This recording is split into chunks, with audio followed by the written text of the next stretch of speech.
Warning! Bitag Live Morning caters to mature audiences. Topics discussed are particularly on hot, timely, current issues purposely intended for Filipino viewers and listeners worldwide. Discussions may contain language that may not be appropriate for some sensitive audiences. If you do not approve of the content listed above, please do not watch our videos. If you wish to continue, we strongly advise that you proceed with caution. Viewer maturity is advised. And there's also one thing na gusto kong napapansin. Napapansin niyo ho ba ngayon mga newscasters ngayon? Hindi nga tinatawag ni newscasters news reader, tagapagbasa ng balita.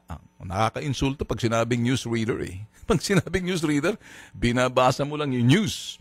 But there's an art and the presence, integrity, and sabihin ho natin na yung professionality isang newscaster than just being a news reader, nababasa ka lang para kang parot nga dyan, parot. Wala ba? Anong tunog pa?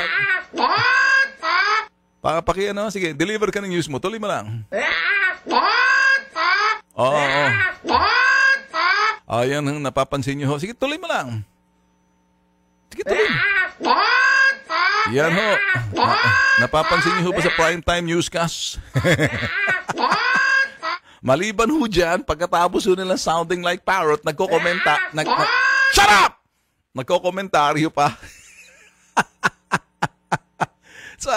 Saan ka ho nakakita na ang newscast objective? They do analysis and commentary in the newscast, which you'll find it sa mga international TV network, sa mga international, CNN International, ganun din naman ang Fox, that they would inject. So yung mga personality siguro, yung mga news readers are tired of being a news reader, na gusto ho nilang makilala sila na talagang person that they can analyze and they can make their interpretation of whatever's the news wrong. Kung kayo naggumagawa ng newscast, nagnew-newscast kay mga kumagkeng, ko'y kulokoy kayo, makinig kayo. Hindi siguro, you're doing an injustice, sabi rin nga ni Sito Beltran. I believe for that for one, because I'm a true blue journalist. When you read the news objectively. Do not put any comments.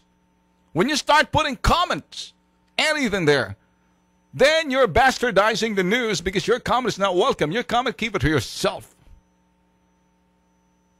And mabuti sana kung ang trabaho ninyo, hindi naman ho kayo nagbabalita, bagkus sinasala ninyo yung balita, and that's no longer news. Then you're talking about, you're filtering the issues, so that's another thing. So then don't call it newscasts.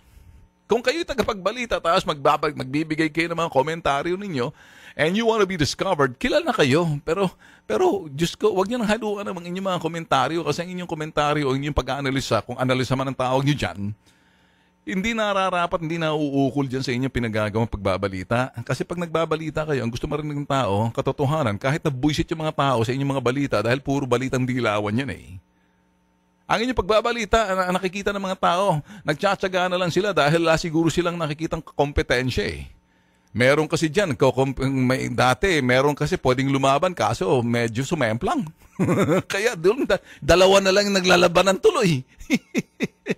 So, nagpapaliksahan lang yung dalawa, tapos pag nagbasa pa sila ng balita na lang, komentaryo pa, nagbibigay pa ng mag-aanalisa na hindi man kinakailangan at hindi ho dapat. O hindi ho ba? O may mga ibang mga istasyon dyan na yung nga lang na medyo hindi masyado sila nakakuha ng malaking share kasi alam niyo ho ba, iba ho yung demographics nila eh. Okay na ho sila, masaya na ho sila sa ganyan. Ang mahirap po dyan, laki ho ng yung mga ratings dati, bigla kang lumagapak.